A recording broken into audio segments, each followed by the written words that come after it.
The Yoruba people, one of Africa's most culturally and politically significant ethnic groups, trace their origins to the ancient city of Ile-Ife, regarded as the cradle of Yoruba civilization.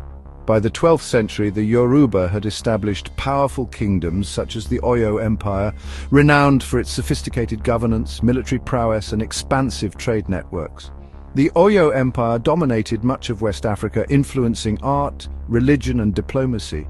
Yoruba ingenuity also triumphed over the horrors of the transatlantic slave trade. Though thousands were forcibly taken to the Americas, they preserved their language, traditions, and spiritual practices like Ifa and Orisha worship.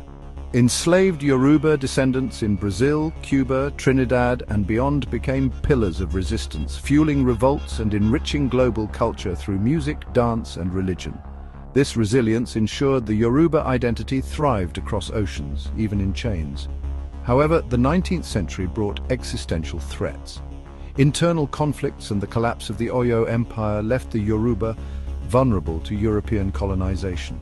The 1884 Berlin Conference, where European powers carved Africa into exploitable colonies, dismantled Yoruba autonomy. Britain's colonization of Nigeria deliberately fragmented the Yoruba into artificial boundaries, suppressing their unified political and economic systems.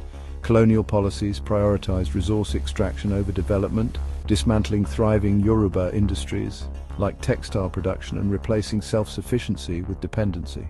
Post-independence Nigeria inherited these colonial fractures, sidelining the Yoruba through oppressive policies and political marginalization, stalling their potential to evolve as a self-determining, prosperous nation. Today, the Yoruba face a crisis mirroring historical subjugation. Economic regression, poverty, forced migration, and terrorism by Fulani herdsmen reflect the failure of Nigeria's centralized governance. A restored Yoruba nation would reclaim the legacy of its ancestors, innovators, warriors, and nation-builders who once shaped civilizations.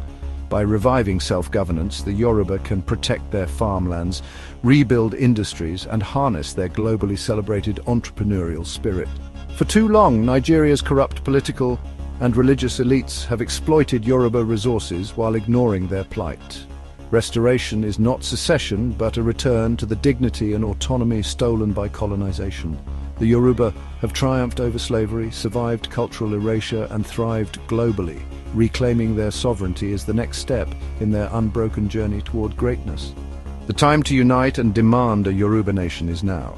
The Yoruba people face severe economic decline and escalating poverty under Nigeria's current governance.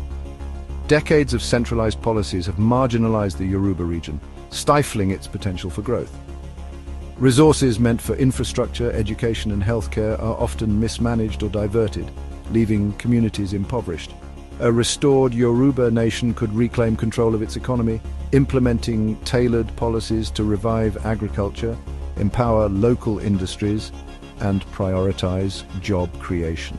By leveraging the region's human capital and natural resources, self-governance would foster economic stability and lift millions out of poverty.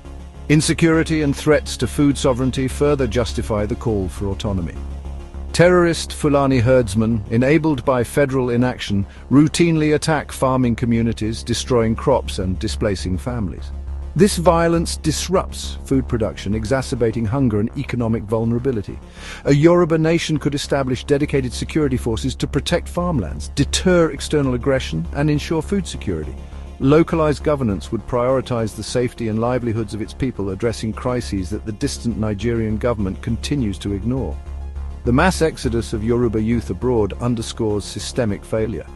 Talented individuals flee due to unemployment, insecurity, and dwindling opportunities, draining the region of its future leaders. Restoring the Yoruba nation would reverse this brain drain by creating a thriving environment for innovation, education, and entrepreneurship. Retaining skilled citizens would accelerate development, transforming the region into a hub of progress rather than a source of forced migration. Finally, Nigeria's political and religious elites have repeatedly betrayed the Yoruba people, prioritizing personal gain over public welfare. Corruption and neglect permeate institutions, leaving basic needs unmet. A sovereign Yoruba nation would empower accountable leaders invested in the people's well-being, free from the constraints of a broken federal system. Self-determination is not just an economic or security imperative.